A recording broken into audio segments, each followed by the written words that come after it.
Thank you. Yeah, afternoon everybody. Thank you for sticking with me for the final part of the course. Anybody who's done these CPD events before is probably a bit confused and realised that I'm not Dan Clayton. Dan was unavailable today, but he's very kindly given me this spot. So yeah, I'm here today to kind of, as James said, take all of this stuff and kind of really put it into practice for you, or at least some of my ideas. But yeah, you probably don't know who I am, so I'll give you just a bit of context about who I am and why I guess I'm qualified to deliver this talk. So I did my degree in English Language and Literature back in 2021. I then went straight into doing a PGCE in secondary English. Whilst I was doing that, I had some experience teaching sixth form, A-level English Language more specifically, and became really interested in the subject. I then managed to get myself a job in a large sixth form college in Hampshire, teaching AQA, A-level English Language, but also GCSE English Language as well. Those were my two specialisms. So just as a bit of a caveat for the rest of the talk, I'll mainly be prioritising talking about AQA, A-level English Language. If there are people in here who teach other specifications and things, hopefully these things will still be relevant to you, but AQA is kind of my area of expertise. I also have worked as an examiner for AQA as well, so I did last year and this year as well, marking paper 2, like language diversity and change. So that's kind of my thing, very much linked to my research at the uni, which yeah, I'm doing an MSc specifically focused on like sociolinguistics, language variation and change in like the south of the UK. That's kind of my research interest. That's what I've been doing for this year. And as was mentioned previously in Paul's talk, I'm also working as a research assistant for this Generations of London English project, which is essentially looking at multicultural London English and variation in London nowadays compared to when it was first researched a few years ago. So that's just a little bit about me. I've also published a few articles, magazine articles, nothing academic just yet. So this was one that I wrote for EMC's EMAG, all about the Dublin accent, yeah, accent perception, resistance, and social identity. So feel free to look that up after this session. I've also written for the Babel language magazine, if anybody's heard of that before. There's a few of my articles in there. So yeah, you can find me all over the place really. But if you're interested in chatting to me after this talk, I'll have some links to my socials and things at the end. Okay. So yeah, the aims of this final session, it's not to rehash what you've already heard and all the activities and things that you've done, but it's to offer some suggestions really on how this work can be used as part of teaching A-level English Language, more specifically the AQA exam components. I think this year in particular, a lot of these talks are really relevant to particular exam questions and exam topics, so I kind of want to dive into those and give you guys some ideas of the applications. It's one thing to focus on the exam, it's another thing to focus on the coursework as well, and we've already bounced some ideas around about the language investigations today. I think that there's a lot of ways that these projects can be linked to those, so that's something else I want to talk about. Linking it also to previous like toolkit sessions from previous years, but also some contemporary resources to kind of keep the spec fresh and to keep the teaching of this subject fresh.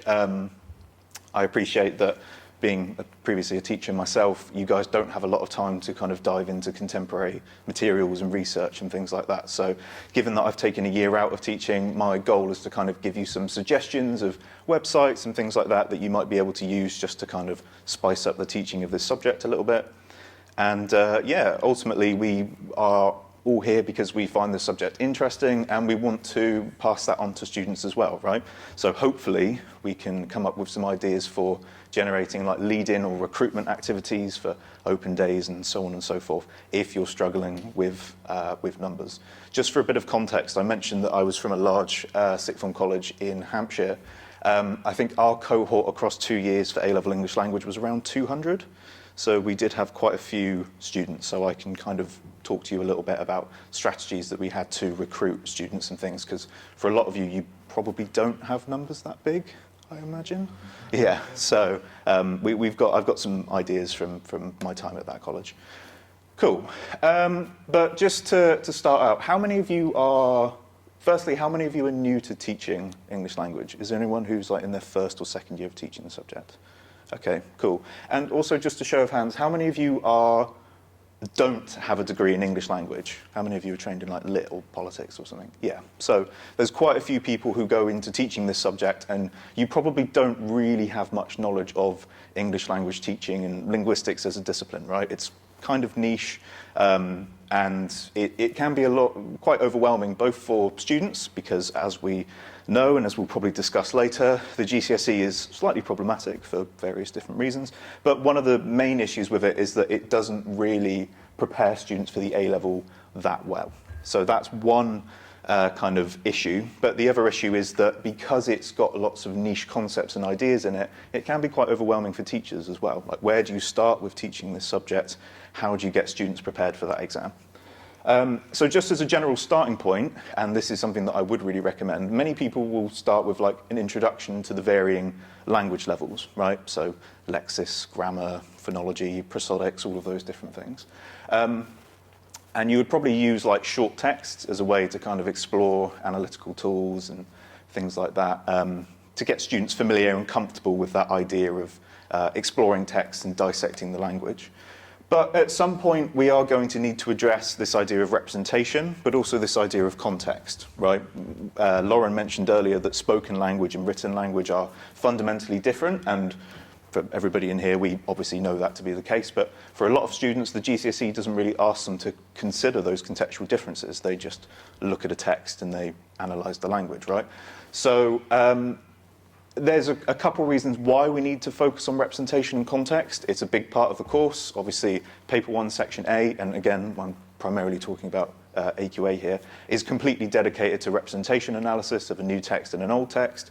Paper 2, Question 3, the language discourses question, well, that's pretty much representation with a different coat of paint, right? But also the NEA investigations. Lots of students will stick with what they know, what they're familiar with, and do the representation of X on social media or Y in the news or something like that, right?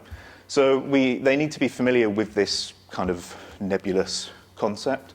But also, in terms of context, AQA has thrown some curveballs to students that have really tested their knowledge of context over the past few years, right? So last year, for anyone who was teaching the spec then, the modern text for the first time was a spoken text. I think it was from Apple, is that right? And it was like introducing Apple Music, right? Which, you know, was certainly a bit of a curveball for students who are probably quite used to looking at newspaper articles or web pages and things like that. So we need to get them like robustly confident to kind of explore context and things like that. So in terms of, I think that all of these talks today are completely relevant and really good at supporting students with that. But I think Paul and Lauren's work in particular are really good for introducing students to this idea of complexities of speech and the complexities of context, right? And I think another thing that's really useful is that they have real-world hooks. They give students something tangible to hold on to. I'm sure that this is a big point of conversation in all of your departments. AI, like students seem to be using it all the time, whether it's for NEA investigations or for homework or anything like that. They know that it exists and they are probably using it themselves. So I think addressing it in lessons and using Lauren's research as a way to kind of start talking about the impact that can have on speech and language and things like that, I think that that's something that I would definitely suggest doing. Lauren's research is also useful to talk about other more complex parts of the course, which we'll get onto later.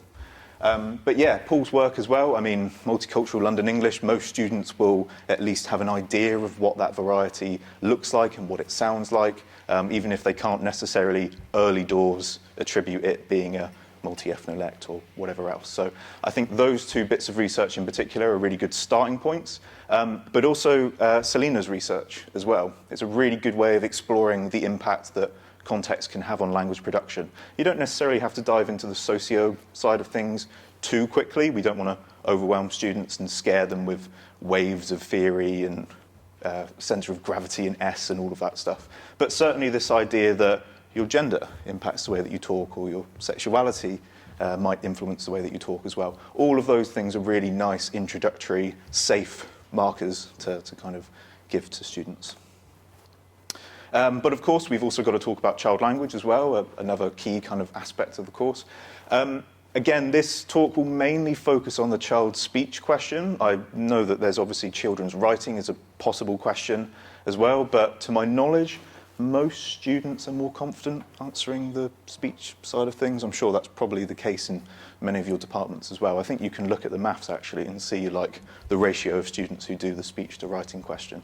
So I'm going to focus on children's speech for now, but certainly there's space to talk about children's writing as well if that is relevant. But yeah, a lot of students tend to struggle with this particular aspect of the course because for a lot of them they rely really rigidly on like, we always refer to them as these like key pillars of language acquisition, you know, your nativisms and your social learning theories and cognitivisms and all of that stuff.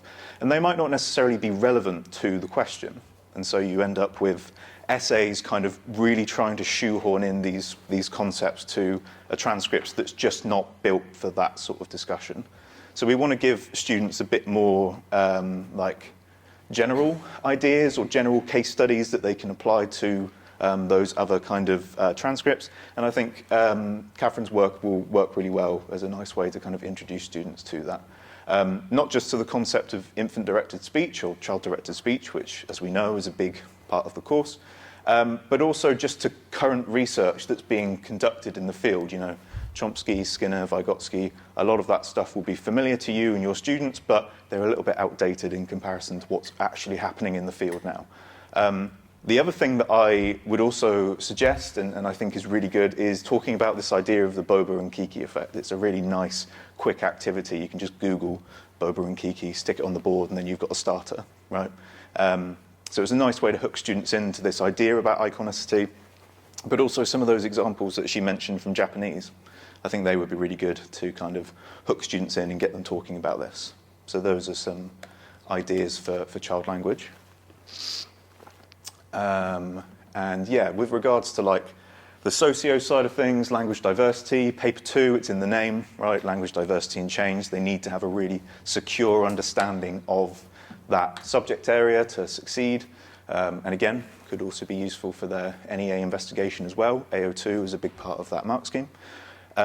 So bringing it back to Selina's work, it's a really amazing way to introduce those like key concepts from the spec or from like the textbooks and things, you know, communities of practice, in-group membership, language variation, all of those things. Students need to know those. And if you read the mark scheme, at the very least, like level 3 or level 4 will expect students to like talk about those ideas and use specific case studies to exemplify them. So you've basically got a really good case study for that here. Which is good. And yeah, it's also a good piece of like contemporary gender and sexuality research that students can reference. Another problem that students fall into is that I'm sure if you've taught language and gender in here, you've probably focused on like the deficit model and the difference model and the dominance model and all of those things. And students take that as gospel and they assume that that research is still the case nowadays, and it's a little bit problematic for various different reasons. So actually saying, though that's like the historic perspective on language and gender, but here's something that's a little bit more contemporary that fits more with like that diversity model, Judith Butler's idea of performing identity and stuff like that, I think is really good because there's not enough of it out there. And we'll talk about some other resources that you could also use to develop language and gender later on, but yeah, that's kind of the main thing.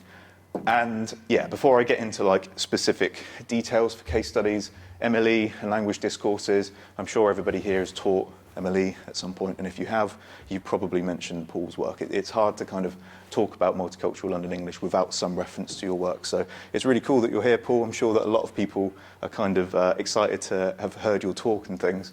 But yeah, just to kind of reiterate, you've probably used some of those materials. I know I've used the David Starkey interview in one of my lessons, and it sparked a lot of interesting conversations. But yeah, it's a really good way to introduce students to not just language attitudes, but also some like higher level concepts as well. So things like language acting as a proxy for wider social issues, or the use of metaphor. Metaphor is pretty highly marked in language discourses questions. It can get students into band 4 quite quickly. So yeah, those sorts of things. The MLE kind of case study is really good for that. So yeah, each talk provides a good foundation for introducing these key ideas from the spec. But I think that they've got enough complexity that they could very easily push some of your more able students up to the top of the mark scheme as well. And yeah, they've all got real-world implications. They're really good for keeping engagement high and just showing students that this is an important subject, it is worthy of study and things like that. Okay? Cool. So I'm going to dive into each of these specific case studies and think about previous exam questions that I think they might be relevant to, and also general ideas going forward if we're trying to forecast what AQA might throw at our students over the next few years.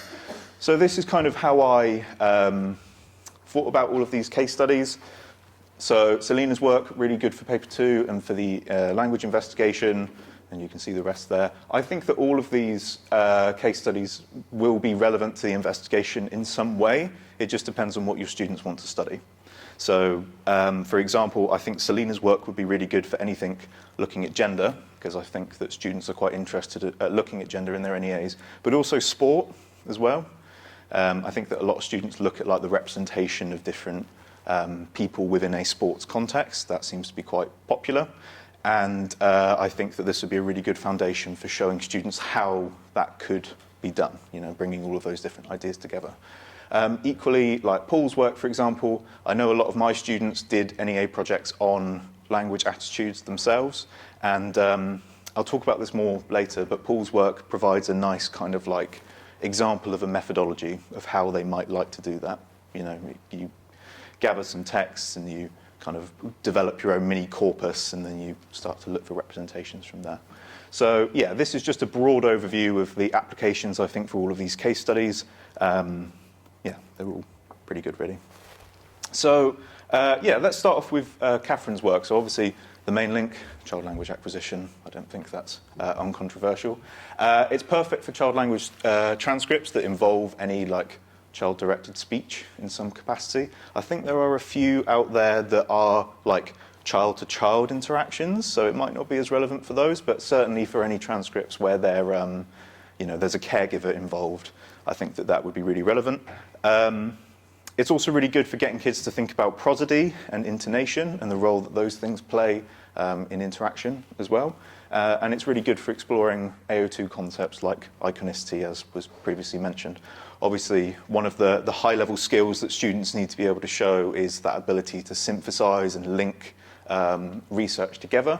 So you've got a really nice link there. If students are aware of that 2021 case study, they can then apply it to this 2025 one as well.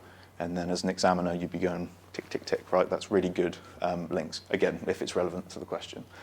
I think it's also worth just bringing it back to context. It does also get them thinking about how real-world interaction might be slightly different to outputs that are produced in like lab-based recordings as well, because again, some students might not necessarily consider that, and that's also useful for thinking about like the socio side of things as well, right, and how style influences variation and stuff like that. So there's an example question that might be relevant. Child language development depends more on input than an innate capacity to learn, and in fact, I think that was discussed earlier this morning, right? This idea that if children have this biological capacity for things, it doesn't necessarily link to nativism. It might be that the interaction helps to kind of facilitate that. So that would be an example question. I can't remember off the top of my head what year that was. It might have been last year's question. I can't remember. But yeah, it's definitely one that AQA has used previously. And there's an example of a transcript that has like a grandmother and a kid interacting, and you can see that prosodics plays a big part in that, all the parts in bold from the grandmother and the bits in capital letters and stuff like that. So very easy for students to go, okay, maybe this idea of prosodics I could bring in Catherine's case study. Okay. Yeah, and there's another question as well. Child language development depends on the experiences of the world around them. Evaluate this idea. So yeah, a nice, simple one, really good for kind of spicing up talking about infant-directed speech rather than just banging on about Vygotsky all the time. You know, I think that it would be a really interesting case study. So next up we had Lauren, and I've mentioned here that I think Lauren's is in particular relevant to all three aspects of the course, but I think paper 2 is probably where it will be most kind of relevant. Some really nice links to this idea around regional bias, accent bias and things like that, but also to technology as well. So if students are asked, for example, to write an opinion article about the effects of technology on language, a lot of them will probably quite rightly talk about social media and texting and TikTok and all of those things, which is completely fine. But they've also got the opportunity to talk about AI as well and how AI can misconstrue regional variation, how that has an effect in like a forensic context as well. A lot of students, when they learn about forensic linguistics as a concept, they're hooked on it. They find it really, really interesting. I'm surprised it's not actually a big part of the spec yet. It could be if the spec's changed in the next few years. But that's something else I'll talk about later as well, is using forensics as a way to kind of hook students in, particularly those who do like criminology or sociology or whatever. But yeah, back to this spoken language as well. It really gets students thinking about, again, context, how slight changes in language use can have real-world consequences. So that activity that you did earlier, looking at the different verbs and how that changes like the connotations of a text. Very easy to do with students, get some thinking about like how complex these things can be. And yeah, if you taught A-level this year, you'll know that regional variation was the main focus of AQA's Paper 2 exam. Like Section B was all about attitudes to RP more specifically. So yeah, it's typically a more popular part of the course as well, so it's definitely worth considering and talking about that with your students. On the topic of accent bias, I've just picked out a few things that I found over the past few years that might be relevant or like good things to mention. I mean, to be honest, you could probably find a new accent bias article in The Guardian or something at least once a month. They tend to crank out a lot of articles about that, but you know, it's still worth talking about, and it is pretty relevant at the moment. So this guy, anyone heard of Christian Ilbery? Lecturer in sociolinguistics at Edinburgh University. He's doing a lot of work on accent bias at the moment, particularly at universities.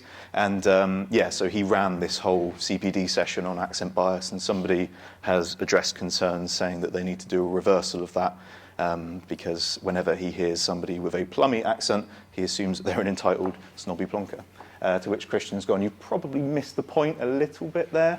And again, that was like pretty much parallel to what the texts were in this year's exam, right? It was Prue Leaf and Amal Rajan, I believe, talking about RP and how it makes them sound far too posh and all the rest. So some really nice links there.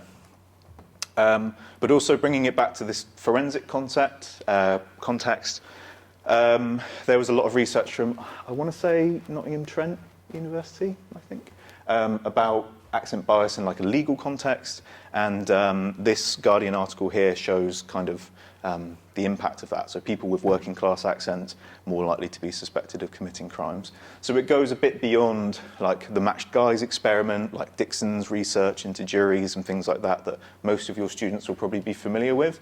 And it just shows that this is still something that is ongoing. I mean, this article was written at the start of the year, right? So something that's still very relevant. And yeah, that was the question for this year for the journalism. Write an opinion article on attitudes to accents. So again, it might not at first glance look like Lauren's work is particularly relevant because it's so technology and forensics based, but actually I do think it's one of the more interesting ones that kids will definitely see a lot of value in. So something to keep in mind. Yeah, third case study was Selena's, and I think this one has got very, very clear links to particular topics and bullet points in the spec, right? Language change, language diversity, all of those different things. It's a really good study for getting students to think about the complex relationship that social factors have on language use. So last year, the paper 2 question 1, I think, was evaluate the idea that language is influenced by aspects of identity or something related to that. And we'll look at the mark scheme later, but the top band bullet point said something like, acknowledge that variation comes about from loads of different aspects of identity coming together. And that's essentially what you were looking at in your case study, right? Gender, sexuality, community of practice, all of those different things. So it gets students to think about complex ideas like intersectionality, but also those different waves of sociolinguistic research as well. I think that's quite useful to get students to think about. I know that for a lot of my students, they were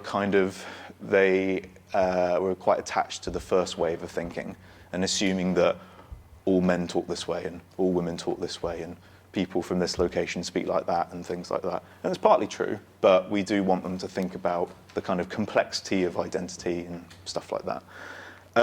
I think the other thing that's quite good, if you really want to push your students, is it introduces them to how to, how to do like a piece of quantitative sociolinguistic research, right? So you choose a variable, you choose a speech community, and then you gather some data from them. It's a quite systematic process, but it's something that they might use themselves for NEAs. So we mentioned rather than them looking at like spectrograms and things like that, they could definitely do it auditorily, and they could listen to some transcripts or listen to some conversations and pick up how often an S sounds like it's articulated further in the mouth or further back in the mouth. You could do that for other variables as well, like T-glottaling or rhoticity, you know, that production of R at the end of words. Yeah, so useful for NEAs, but also classroom projects as well. If you want to get students thinking like sociolinguists, it's quite easy to get them to do something like that.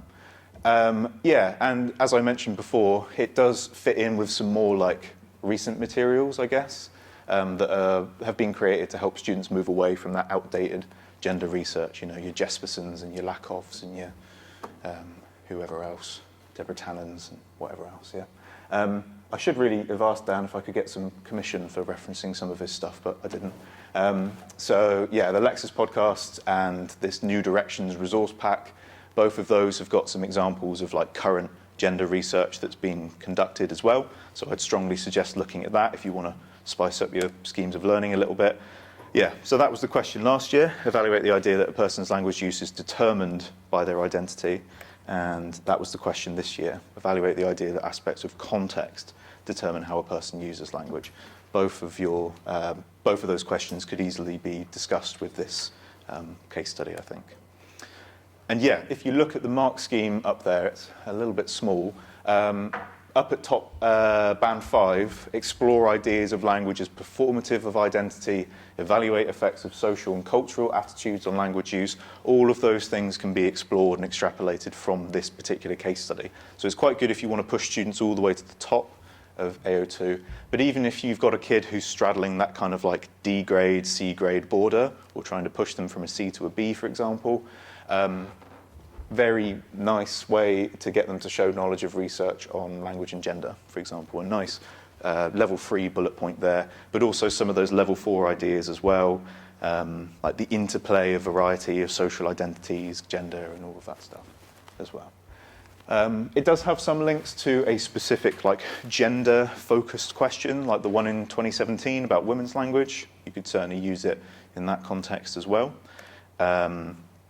And in fact, in that New Directions pack that I mentioned earlier, there's another case study that was looking at S and its relation with gender. So again, a nice opportunity for synthesis, linking ideas together, which is all good. We all want all of that to happen. And there's a plug to the Lexis podcast. I will probably email Dan after this and ask for just a little bit of commission because he'll get so many new views, I'm sure. And then the final case study from Paul, again, links to all three of these kind of parts of the spec really nicely, I think. We mentioned before, representation. It's a really key part of the AQA exam, and also for some people, their NEAs as well. It provides a really good framework for students to follow when they're conducting their own research. MLE is all over the place in the spec. You could probably do a whole unit just dedicated to that multi-ethnolect. It's a really good case study, so it's useful for various different parts of the course. Here's a few examples of past journalism questions that might be particularly useful to reference. So things like write an opinion article about changing uses of language, standard English, accents and attitudes to those accents. So it's useful from that perspective, but also if you want students to get a bit of like AO1 under their belt and some confidence in acknowledging like phonological terms and grammatical terms from different varieties, that was all mentioned as well in the talk as well, right? Like TH fronting and man as a pronoun and stuff like that, right? So useful from that respect. And I found that a lot of my students were utilizing like corpora as part of their NEA data, not necessarily like corpora in the conventional sense where they've got like millions and millions of data streams to look at, but certainly gathering a few texts and then looking at kind of patterns of representation between them. And again, Paul's case study is really good for kind of giving them those tools that they can magpie themselves when they're exploring representation. It doesn't even have to be in multicultural London English, it could be any variety or anything like that. This slide might be vaguely familiar to you if you've attended any of these talks from Dan before. So it just gives you some examples, slightly more recent examples of how MLE is still appearing in the media and how a lot of the representations aren't massively changing in some cases. Yeah, it keeps appearing in the news. It seems that if there is an off news day, they find some way to chuck it in and stir the pot a little bit. So yeah, and it will undoubtedly continue to crop up in the news as linguists continue to research it. So I mentioned earlier that I'm a research assistant on this Generations of London English project. That's a link to the website, which I'll also put at the end of these slides. And essentially the project is looking at how, to what extent MLE or other varieties of English in London has changed over the past 10, 15 years or whatever. And I'm sure that as these things get published and things like that, journalists will probably pick it up, and again, you'll get some new texts that you can use for discourses, examples, and discourses practices. Whether that will be good or bad, I don't know. I'm sure that most of you can conclude for yourselves they're probably not going to be great, but there you go. So that's kind of a deep dive into those 4 case studies, and just to kind of wrap up, I want to start thinking about the current landscape of linguistics research and any kind of materials that I've come across or that you might not have heard of before that you could use to kind of spice up your planning a little bit. This course is really interesting to teach. I know that's slightly biased probably, but it is really interesting to teach, partly because it's still being researched to this day, right? There's new stuff coming out all the time. All of these case studies have come from research that's happened in the past few years. So it's worth mentioning that to students. I know that there's probably millions of 16-year-olds across the country who know about Bill Labov and Peter Trudgill and stuff like that, and that's great. Those are really important case studies that they need to know, but they are also, you know, slightly outdated at this point. We want to show them that research is still happening, language is always changing, yada, yada, yada, all of that stuff. Okay? So to start off with, it's worth mentioning previous talks from the toolkit. Right? So last year, Sam, Eitan, Joe, and James all did their own kind of case studies, and you could probably see just from looking at these that there are some nice links to the case studies that were talked about today, right? So Joe's case study on gender, for example, well, that could be really nice to link to Selena's work, right? Or James's work on transcriptions and police interviews, well, that seems to link quite nicely to Lauren's work as well. So on the website, you can have a look at all of those different materials. They'll all be up there. Really nice kind of stuff for you to refer to. Here are some other things, like other websites that I've come across that might be useful to you. Again, I'll have the link to all of them at the end of the slide, but if you want to chuck them down now, you can do. So the first one is, I think it's just called like yourwrong.co.uk or something. And it's from Emma Humphreys, I think, Queen's University Belfast, I want to say. She's doing a research project on prescriptivism and how prescriptivism is kind of presented in popular culture, right? So it's a really nice kind of website that's documenting all of these examples of prescriptivism in the media. So I think a good example, did anybody watch The Traitors at the start of this year? Yeah, so there was the woman on The Traitors, can't remember her name now, but the one who adopted a Welsh accent. She put on a Welsh accent because she thought it would make her sound more friendly and trustworthy and all that stuff. So although that's positive in nature, it's still fairly prescriptive. So that would be something that would be launched onto this website. And I think there's actually a space where people can like put their own ideas onto the website and stuff. So it could be a nice way to get students interacting with prescriptivism, get them thinking about examples that they've seen in their own media that they consume, you know, stuff like that. As a bit of a plug for some people working at this uni, but also other unis in the UK. So George Bailey over there worked on the Our Dialects project, which some of you might have used, you might be familiar with. I've certainly used it with my students. It's kind of a computational, digital way of looking at language variation in the UK, and it provides these dialect maps that show various answers to different questions that people were given about, the classic, what do you call a bread roll, or whatever else, but also some interesting stuff about like phonetics and grammar and stuff. It's a nice way to get them to think about like the north-south divide, for example.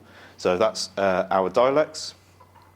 Mentioned this before, Generations of London English. This website has also got like the history of like varieties in English in London, but also like what linguistic research is and stuff like that. So it's quite nice to introduce to students.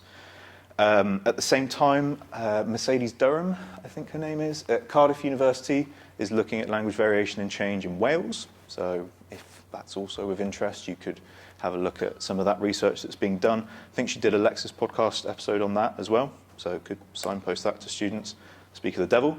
Lexis podcast has got all sorts of good stuff on there.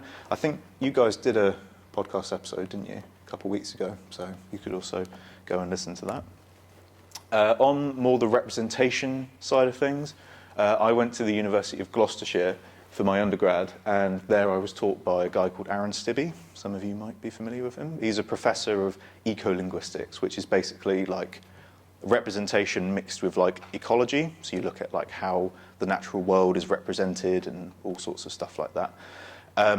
It has a free online course called The Stories That We Live By, which anybody can do at any time, and it gives students or people just a new way to kind of think about discourse analysis and representation analysis through a like more ecological lens. We use this a lot in like open days and stuff like that, so that could be useful, again, if you want to spice up the representation side of things. Manchester Voices, of course, like Rob Drummond and stuff like that. Those materials are still online, still really useful and relevant. And to plug the university again, the uni has its own online course, an introduction to sociolinguistics. So that's got a facilitated run over the next few weeks starting on Monday. And I believe it's still the case that if they do the course, they get a reduced offer, right? They can get a reduced offer. Yeah, so... if your students do it and they're applying for a degree in our department, they can then fill in a little form that's separate on the university department website, and then it asks them a few questions about things they got out of the course. But then that's reviewed by our admissions team, and then they can get a reduced A-level grade offer for the degrees in the department. Cool. We say it's not just a guaranteed reduced offer, because if they've already got reduced offer for other things, it doesn't like stack. Yeah. So that could be something to signpost to like the eager students who want to carry this on at university or want to go to York or whatever. But also for staff as well. I mean, I did this course as well, just to kind of, rejig my knowledge of all of this stuff. It's free, you can do it at your own sort of pace and things like that. So I would recommend either signposting that to students or saying that you've done it as a bit of free CPD. It's always nice. And then finally, from like a gender, sexuality side of things, Lucy Jones at the University of Nottingham has compiled this whole website called The Words That We Live By, which is like, a guide to LGBTQ plus language, again, bringing kind of discussions about gender and sexuality a bit more into the modern day and kind of moving slightly away from that older gender research that students tend to rely on. I've also got a few kind of helpful wider reading resources that I would suggest. I've used a few of these in my classes as well, giving them to kids if they're interested in the subject or whatever. This one I'd really recommend, Rob Drummond's You're All Talk. Has anybody read this? Anybody come across this? It's a really good book. It's a nice introduction to like sociolinguistics, and it's written for like a non-specialist audience. So an A-level student could definitely kind of engage with it. It talks about variation, attitudes to language, accent bias, all of that stuff. I think when it came out, our library got like 3 or 4 copies of it, and they were all gone immediately. We had some keen beans, but yeah, I'd recommend that one. Bringing it back to Christian as well, he's recently come out with this book, Researching Language and Digital Communication. Would be really good for any students who are doing like a technological-based NEA, for example. Basically, yeah, a guide to how to research it and stuff like that. I'm sure there's plenty of kids who want to look at like the TikTok accent or the way that things are represented on social media and stuff like that. I haven't read this book myself, but I'm sure, you know, Christian's great. I'm sure that he's got some really good ideas in there. Again, a plug for the EMCs, like e-magazine. There's some really interesting stuff in there for English language. It does lit in the combined one as well, but there is also some really good stuff in there for English language. Also, the New Directions pack that Dan Clayton worked on Amanda Cole with from the University of Essex. Loads of case studies in there, loads of teaching materials as well for all various different parts of the course. And this book I've put as kind of a last point. I'm sure most people in here have heard of David Crystal, right? He's kind of like the celebrity of linguistics. I remember my English teacher recommended this book to me when I was 16, and when I was doing this course myself, and I just found it really, really interesting and really, really insightful. It basically gives you a history of the English language, but it delves into all the various different parts of the course and beyond as well. So I found it really interesting. I then passed it on to some of my students when I was teaching it, and they've become hooked on the subject as well. So if you haven't got it already, yeah, A Little Book of Language by David Crystal. I'd really recommend it. And yeah, just to wrap up, I wanted to talk about this idea of getting them in, because I'm sure the reality is, unfortunately, for a lot of places, that English language numbers are starting to drop. And that's partly, I think, due to the GCSE, which is problematic, not fit for purpose, whatever you want to call it, but also partly due to like other factors as well. So we need to make sure that we're kind of bringing people in. So if you're struggling with recruiting students, I really do think a kind of forensic or a computational activity might be a good way to like breathe some fresh air into the subject. You know, come up with some activity to help to get students to like solve a crime, for example. And yeah, there could be some opportunities to kind of collab with other subjects at your school as well. Sociology, psychology, and crim seem to be like the main ones you'd think of. But if we're talking about AI, you could very much collaborate with computer science as well and step into the kind of sciencey side of things. Because yeah, we want this subject to continue to thrive and do well. And I think these are some ways that we can kind of push it into like a new direction, if you like. So those are the links to some of the websites that I spoke about and some of the materials. And yeah, thanks for your time. If you are interested, that's my email, my Blue Sky and all that stuff. I also offer like consultancy for new teachers of the subject. So if you want some help with, you know, teaching a particular concept or anything like that, just send me a line and I'll be happy to help. But yeah, thank you for your time.